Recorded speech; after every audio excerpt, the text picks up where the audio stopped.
back to another episode of Rooted and Restored. I'm here with my stepdaughter, Callie, and we're going to be chatting with you today about the prevalence of mental illness, how to look for it, how to support those that you may know that are struggling, and that maybe this is an issue that we all have connection to. And so we're just going to kind of break that down today, talk really like from our humanity about maybe our own understanding, people we know in our journeys, and what to do next. Some of us find ourselves frustrated, some of us find ourselves over helping, and there's a skew of all other areas in which we show up for people when we don't know how to help them. And so we're just going to be taking that kind of under maybe a microscope today and chatting more about all the topics related to mental health. So before we start, I kind of wanted to create just the scope of what we're talking about here when we think about mental health. Mm-hmm. And I just quickly pulled up some statistics that I felt like were really important for us to understand what we're really talking about here. And this was interesting. About 1 in 4 adults live with mental illness. Mm-hmm. So 25% of our country here in the United States, 1 in 4 adults, 18 and over, are struggling with a mental illness. About 50% of those in our communities, in our country, will struggle with a mental health condition in their lifetime, which I think is interesting. I think we need to break that down, like why 50% in their lifetime and not throughout the whole entirety of their lifetime, right? So maybe what might be important today is to kind of talk about how mental health issues don't last, right? Some of them come in seasons. Anxiety, there's about 40 million adults 18 and older in our country struggling with anxiety. Depression, about 10% of Americans adult Americans are struggling with depression or depressive disorder. This was interesting, and I think it pertains to the work that you do, Cal. About 50% of adolescents are struggling with a mental health issue, which is really interesting to me.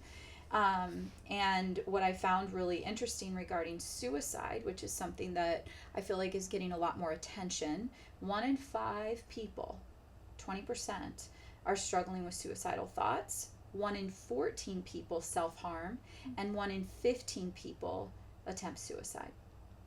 Right. Substance abuse, about 1 in 10 people struggle with a substance abuse issue. And you might say, is that mental health issue? Absolutely. And what we know, and maybe this is more obvious to some than others, but COVID-19 has kind of put us on the map. We have a lot more anxiety and depression struggles post-COVID-19 than ever before. And so perhaps maybe because it's studied more now and psychology and mental illness are more of a topic of conversation, maybe any major natural disaster, major life issue in our country following those issues, perhaps we would have seen an increase had we been studying of certain disorders following those kind of issues. So I don't know that COVID-19 brought out, right, this kind of was the only major issue in our culture to deal with this, but perhaps it's the most recent that we can acknowledge. And so I'm just going to stop there. I other statistics that are common to the work I do, 1 in 4 men and women struggle with reproductive loss. So that's 25% of our childbearing age struggle with miscarriage, abortion, stillbirth. You might ask, what does that have to do with mental health? Lots of mental health issues around that. When we think of early childhood issues, we think of 1 in 3. Sometimes we see 1 in 4 girls are sexually abused. 1 in 5 boys are sexually abused, often leading to some of these mental illnesses that are here. We know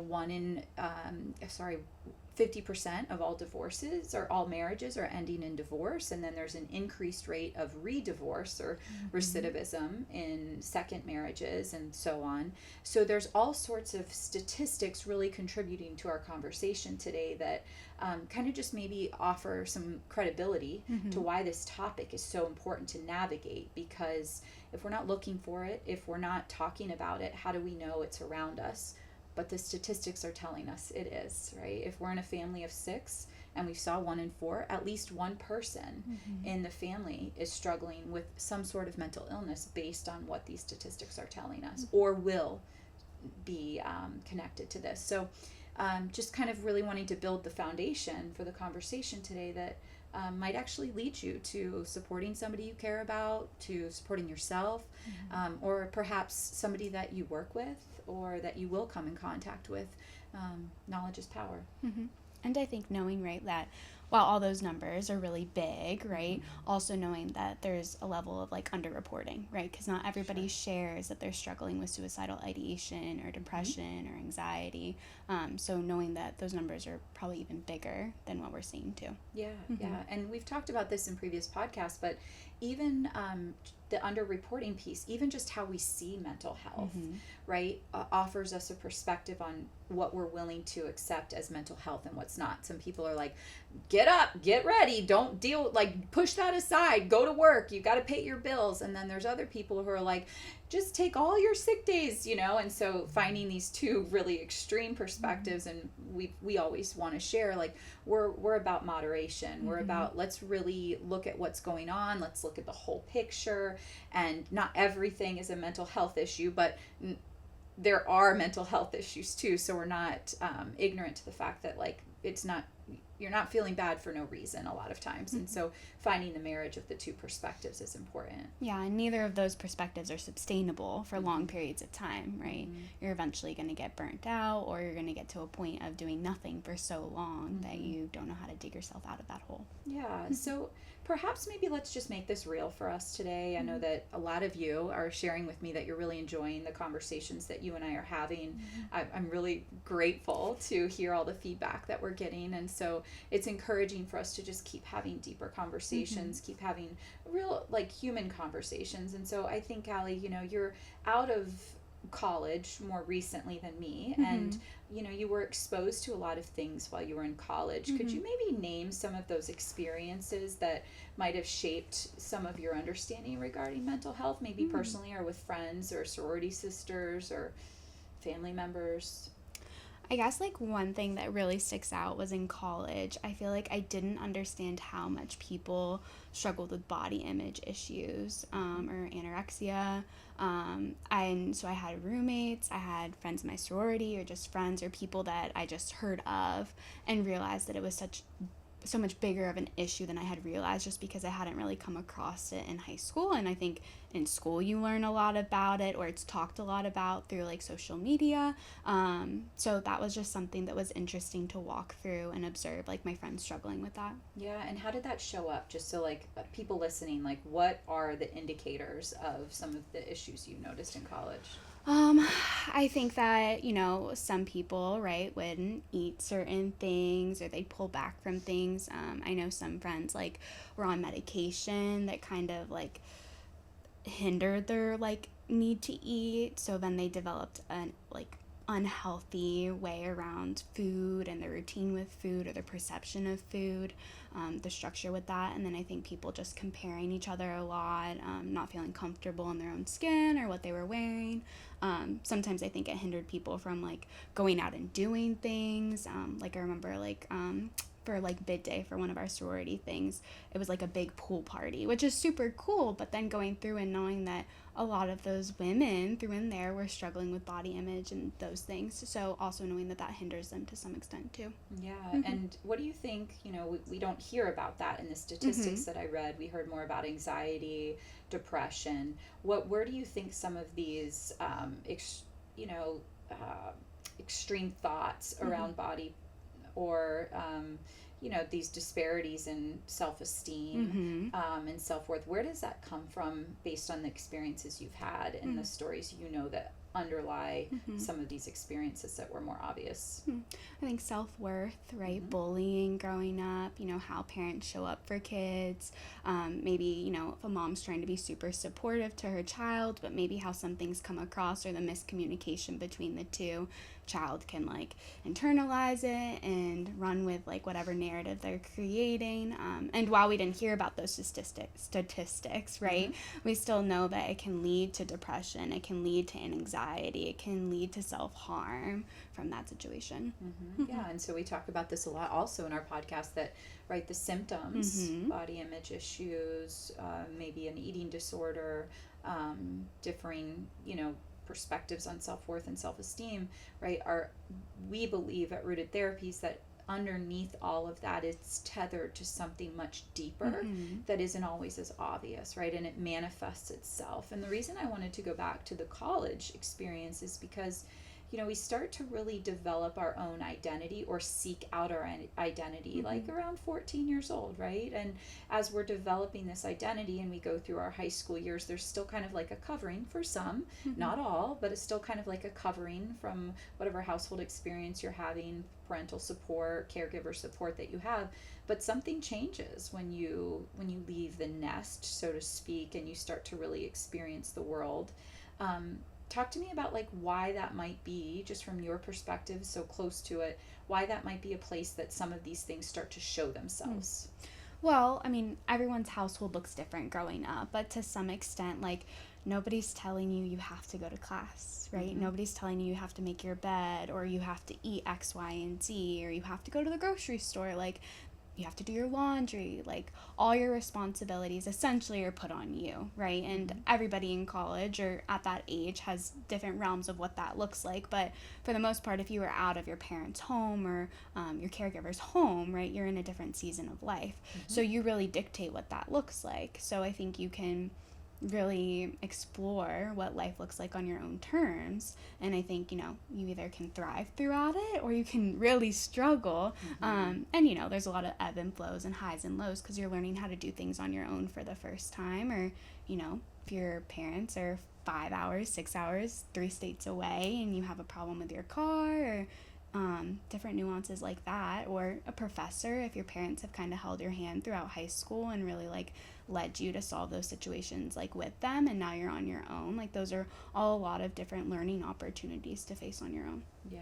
And so it's not likely that you just get to college and all of a sudden you fall flat on your face, right? There's been probably indicators throughout your adolescence, maybe even into some of your childhood years, that showed up as these sort of things. They just began to manifest, I guess I'd like to call it, is manifestation of those early traumas, those early attachment wounds, those early critical moments that stick with us, that leave imprints on us, that then find manifestations throughout. So to go back to the experience of these young ladies that you're talking about, that they likely, to your point, found there was an imprint way back when that left a message or a story in their understanding that they can't feel good about themselves, that they're not enough or they're not worthy. And then throughout their life, they kept picking up details of different things, because our brain likes to look for the details of the stories we tell ourselves. So with social media, as prevalent as it is, with the highlight reels that we know are there, with pictures of models and continued messages of you're not enough, you're not worthy, it manifested into possibly, like you said, an eating disorder. But it could manifest into all sorts of other things as well. Perhaps maybe just extending this a little bit more, what else have you seen in your journey that are manifestations of low self-esteem and low self-worth? That's a good question. I mean, I think in college, like, I had a lot of friends that were on different kinds of medication. So for depression, anxiety. So that wasn't something that I struggled with. I had family members that I knew that were on medications for different things like that. But I think putting it in a perspective of knowing people were like the same age as me, or I felt like I was still really young. So knowing that people were heavily reliant on those things was really just interesting to me, kind of shocking. And then also when mixed with alcohol or other things, like seeing how that affects people. So I yeah.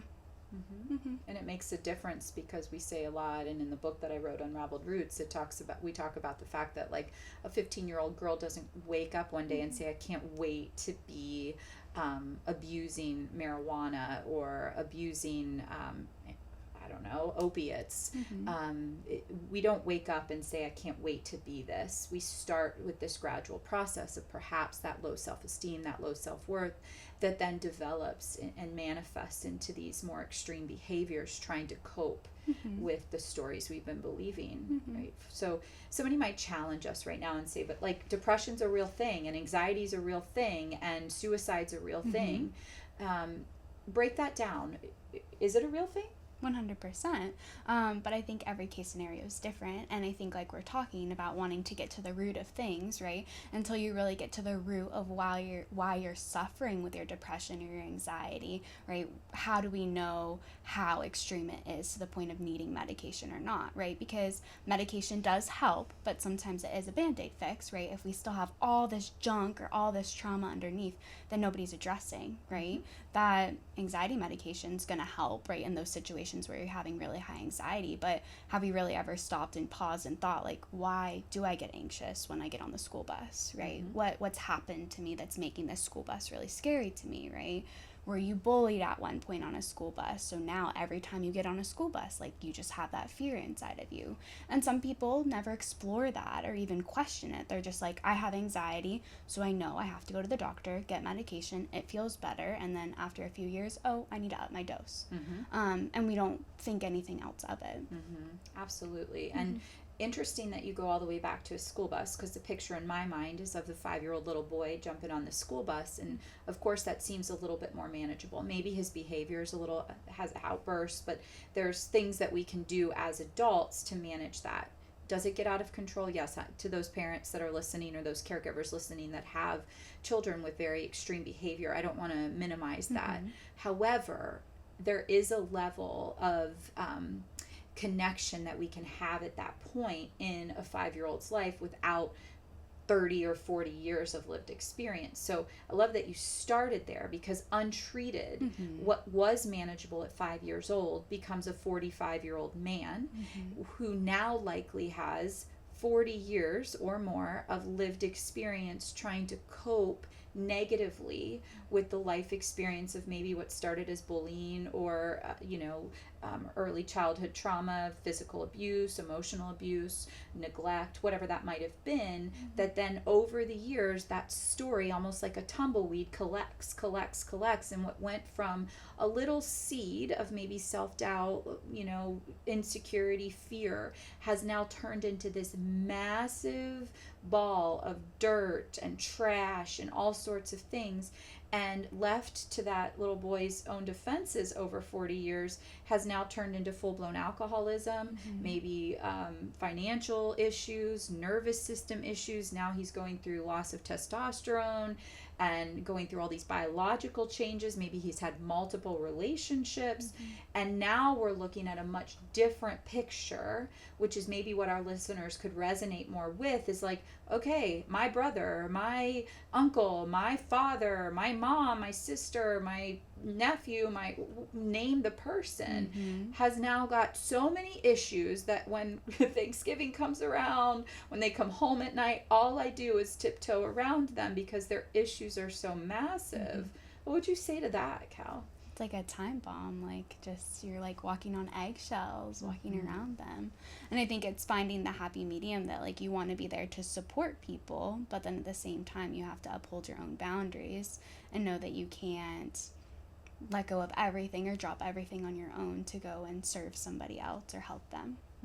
Yeah, and so we share that not to make excuses for people, right? We want to make sure that this message today is that mental health is real, but mental health is not somebody else's responsibility, right? We believe that people have their own power within them. Sometimes they need, a handout or an olive branch to get them the help, but their work, they are they have the capacity to do the work but some people don't decide to do that work. What happens there? Say you can't want it more than that other person, right? And it's really hard when you care about that other person because you want to just shake them. You're like, wake up, right? Because you care about them so much. But knowing that sometimes you have to care from them from a distance, or being able to have healthy detachment from the situation, saying, like, I'm here for you, right? I know you're struggling with this and I want to support you, but I can't, like, go on this roller coaster with you. So I have to take a step back. Right. However, challenging that takes a lot of strength, that takes a lot of self-worth, that takes a lot of confidence, because I'm sure there's people listening today that would say something like, but what if they die? What if they actually do commit suicide? And the last thing I said to them was, right, you've got to take care of this yourself. What would you say to somebody like that? right? And to your point, right, that's a really hard thing to do. And I think even, right, if we're taking ourselves outside of this situation, right, looking at it like we always say, like from a snow globe perspective, right, if that person does choose to end their life, right, is it your responsibility, right, or is that all that weight on you? No, right, to your capacity, you were there supporting them, but you can't let go of all your responsibilities or let go of your life to then go and tether yourself to somebody else and try to like drag them out of whatever they're doing, right? It's like a weight that's 200 pounds that you're just trying to pull, right? When they're literally pulling in the opposite direction. It's like essentially like tug of war, right? Because you're wanting it for them, and then they're like, oh, I want it. And they're like, actually, never mind, that's way too hard. Because then, right, you're 5 years down the line and you're looking at the situation and you're like, oh my gosh, like, I've sacrificed everything of myself for this other person. And now you're resentful, or you have all these other emotions, anger, everything that's going out onto this other person. So then I would say, or challenge your relationship with them, maybe even worse than if you were able to say, like, I need to take a step back. I love you and I care about you and I'm over here still. That's really hard. But most likely when they're ready to circle back with you, right, your relationship's going to be a lot stronger than if you are jumping in their hula hoop. It's interesting. And so what I would love to just kind of talk about that tether is that's also a manifestation of mental illness or mental health issues, right? So substance abuse, anger, fear, anxiety, depression, those are manifestations. But the enabler is also a manifestation of those early childhood traumas, those attachment wounds, unhealthy bonds to people, not knowing who they really are. If they walk into a relationship and feel like it's their responsibility to pull that 200-pound weight, that's an unhealthy manifestation in progress. Yeah. Yeah. And so, although it's very difficult to be involved with somebody who has a mental health issue or is struggling where you want to tiptoe, right? I'm hearing you say, stay in your hula hoop, which if we've listened to previous podcasts, we call that our identity, our value, our self-worth. Consider yourself like in a circle. That's what you're responsible for. And the other people in your world have their own hula hoops if they choose, and they are responsible for taking care of themselves. And knowing that that doesn't happen overnight, right? Like that goes through a lot of like trial and errors, and one day might be really good and you might be able to uphold those boundaries, uphold that hula hoop, and the next day you might do horrible at it. And that's okay, right? You're not going to be able to run a marathon if you don't even know how to walk yet, right? It's baby steps, progressively learning and having awareness around the situation, or knowing that you are pulling that person and knowing that that's not the healthiest thing, right? And first being able to name it, being able to accept it, right? And then be able to put action behind it of how are you going to change that. Yeah. So we have lived experience in this way. Callie and I have a lot of addiction in our family of origins, and not talking specifically to it, but maybe just talking about what it's looked like for us to find our hula hoops and navigate the world the way that we understand it in the most healthiest way we have. There was a time in my world that I lived in everybody else's hula hoop, with alcoholism, with anxiety, low self-worth. I would want to fix everyone. And at times, it's a slippery slope back to that. I hope now I have more of an allergic reaction to that. And sometimes you see that come out in anger because I don't want to get in that space. But as we kind of explore, like, what does it look like to walk with loving detachment, staying in our hula hoop, that's what I'm going to call it, staying in our hula hoop, letting them find their own hula hoop, and not maybe being critical of their needs, or being, what's like the word I'm looking porcupine? for? Yeah, prickly, that's a good word, but also just kind of like avoidant of it, right? Or ignorant of it, or ignoring it, but like acknowledging that there's something there. This tumbleweed is massive, it's full of dirt, it's got a lot of components to it.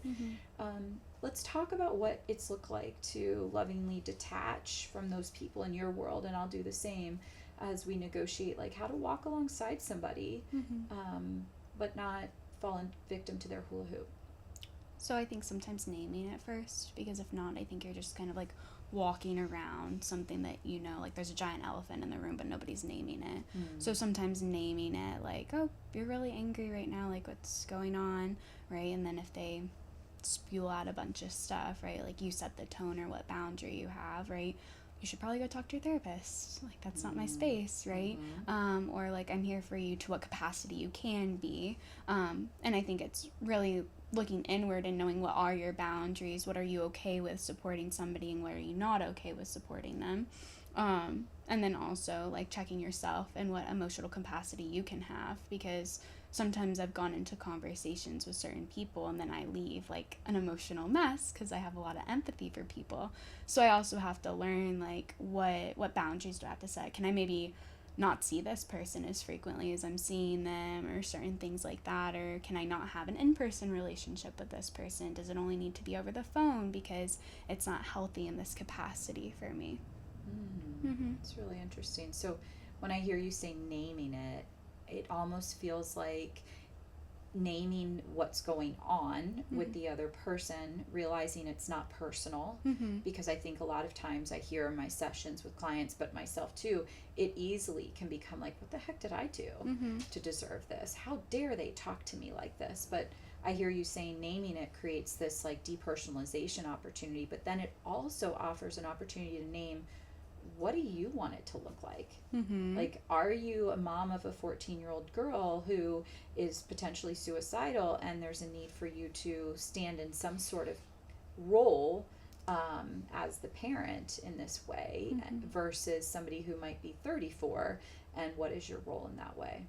Yeah, and I think naming it too, you offer the other person to have feedback, right? Like, I'm seeing this, and this is what I'm seeing going on, and then for them to also be able to be like, no, that's not what's happening, or right, to have some clarification, right? Instead of like you're just assuming that this is happening, they're assuming that this is happening, and then you both lead to like your own judgment, because then it can cause more like turmoil, I feel like. So is the suggestion also then, like, there's in this loving detachment space, you can have an emotionally balanced conversation?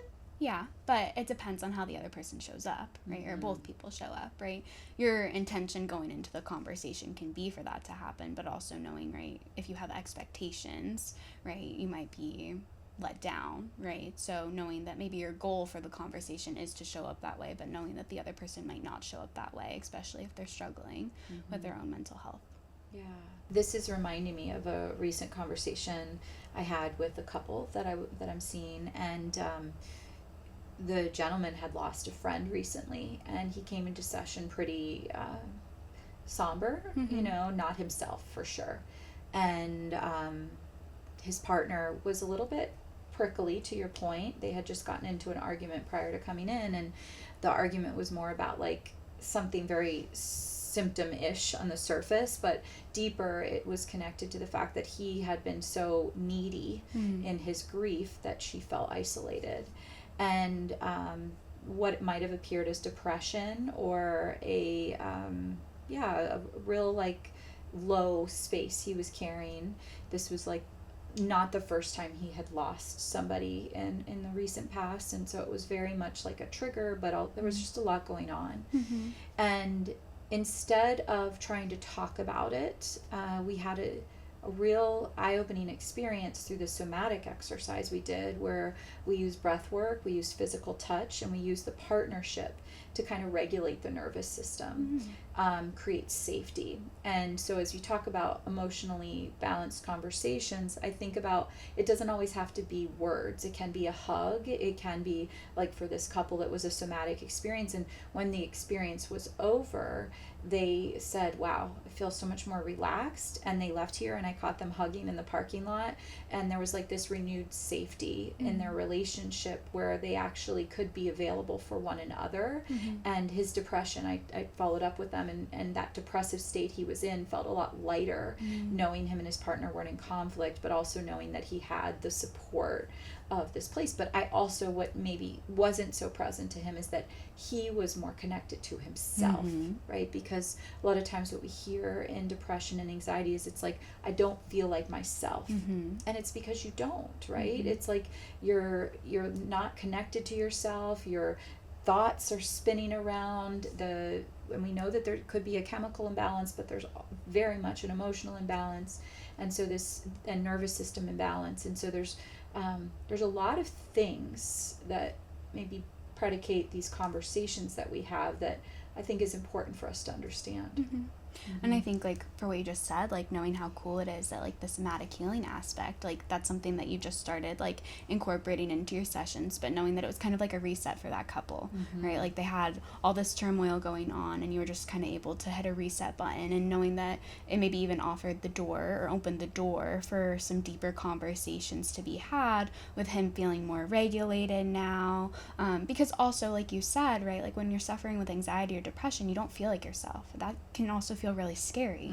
Or knowing, like, your thoughts aren't your own thoughts, or the thoughts that you're thinking are really extreme. So knowing that you're trying to, like, grapple with what that is, and then also trying to go about your day, or, you know, power through, like, your relationship or be there for your partner, but when you're suffering with that, it's really hard. Yeah. And this is reminding me, when we used to do presentations, I do a lot of work working with men and women who've experienced abortion, and because it's such a polarized or stigmatized topic, it's probably the most polarized topic I've ever been a part of. We'd always try to draw parallels and say, hey, before we start this conversation, we want to make sure that we all understand that we are more alike than we are different. For those of you who are ready to outcast that person that doesn't look like you, outcast that person that made a decision or had an experience different than you, let's pause in that and let's just say, hey, all of us have experienced pain at some level. All of us have processed some sort of feeling on an outside of something. With this particular partnership that we were discussing earlier, there's a piece of it that I think in that moment, creating that somatic experience, that she felt like, oh, maybe we're more alike than we are different. Maybe we can hold space for each other. Maybe I don't have to understand the depths of his grief in order to understand the level of compassion or the connection that he needs, because there's been times in my life where his connection to me or his space that he held for me soothed me. And so my encouragement, not only to stay in your hula hoop, lovingly detach, support by naming, understanding your role that you're comfortable with in the healthiest place you can, having those emotional conversations, having physical conversations, as we're saying, but also start to understand, like, what are you stigmatizing? What are you judging? And where is that coming from? And if today you could take away one thing, like, how are we all more alike than we are different? Because you and I have had very different lives, but at the end of the day, there's a lot more that we have in common than we have different. Right, and what's that saying too sometimes, because sometimes when we have conversations with people and we get really angry or frustrated with the other person, right, they say that you're not a lot of times angry at the other person, you're angry at what they're reflecting back to you. So going on, like, the terms of what you just said, like, we're more alike than different, also, like, when you're exiting a conversation with somebody, right, especially when it's pertaining to mental health too, like, seeing if you're getting really frustrated with them, like, what are maybe they mirroring back to you that you don't love? Yeah, and if we can kind of hold space for the two people, somebody who's struggling with mental illness and maybe the enabler, that reflection back of the person who continues to struggle with substance abuse or depressive discoveries inside of themselves that manifest in sleeping in their bedroom or not going to work every day or whatever, that enabler might go, why is this happening? Like, don't you believe in our relationship? Don't you love me? Don't you love our relationship? Don't you care about all the things I do for you? Right? Instead of maybe to the reflection, like you're saying, like, oh, maybe part of this is my job to unstick myself and allow them to face some of these things in a different way, instead of continuing to bring them food in their room or continuing to pay the electric bill or continue to listen to their rants or whatever this case may be, instead of saying, hey, this no longer serves me. I really need you to get the help that you need. And if you're not willing to do that, here's my boundary.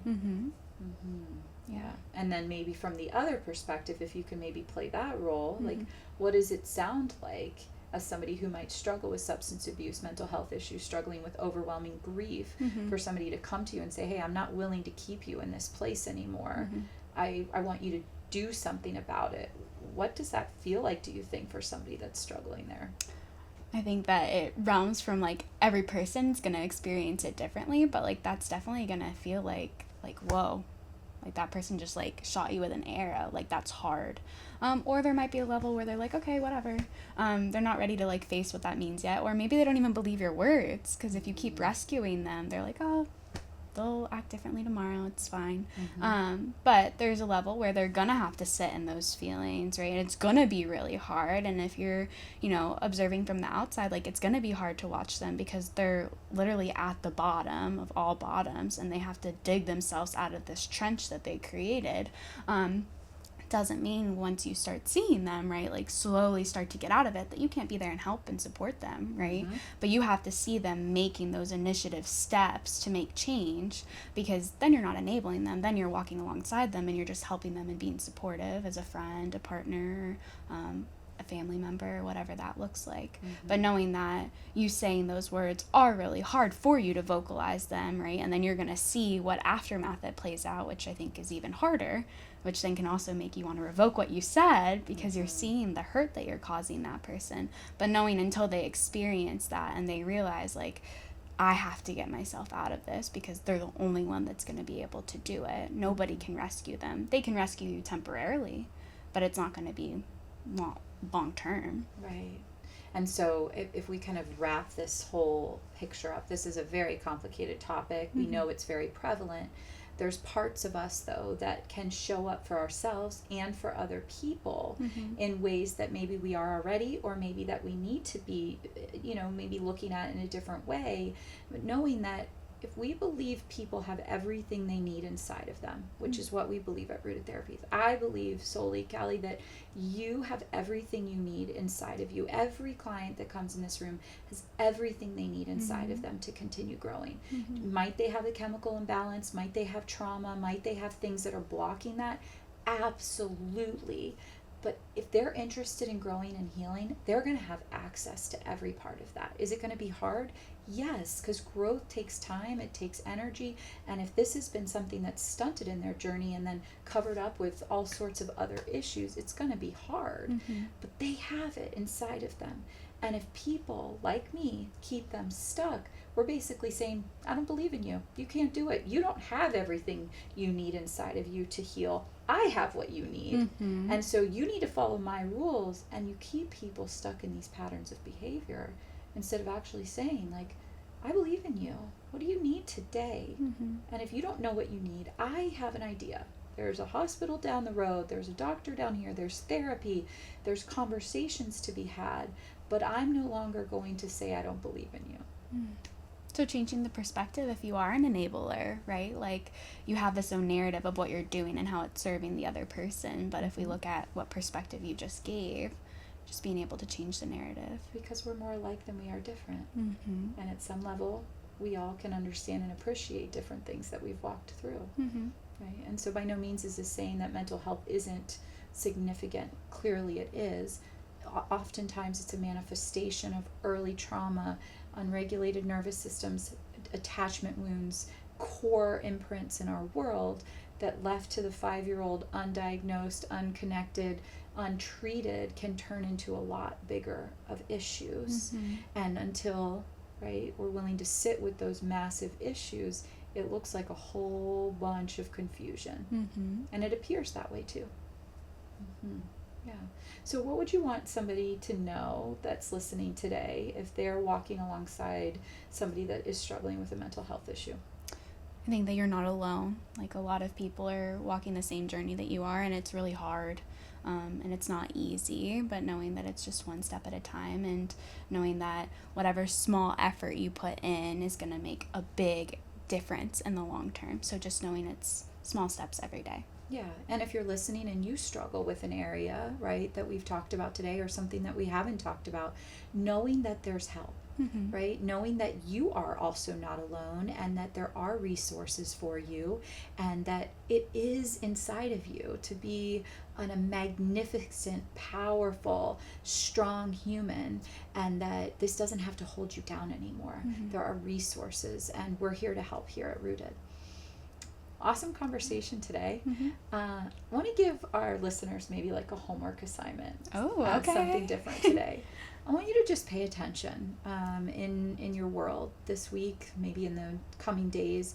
What are you noticing about the people around you? So often we're stuck in our phone. I was walking this morning and I was like, oh, there's a car. Like, we don't pay attention to the world around us. Mm-hmm. And so what if this week you just had an extra level of presence to you, noticing people's behaviors, their patterns, maybe the person at the restaurant you like to go to or in your family, and just trying to maybe make sense of their situation. Like, what else could be going on for them? Why might they be acting this way? Just giving ourselves a sense of maybe different understanding, that it's not just like, it doesn't just happen. We just didn't show up this way, that there's other things going on. And then observe how you interact with them.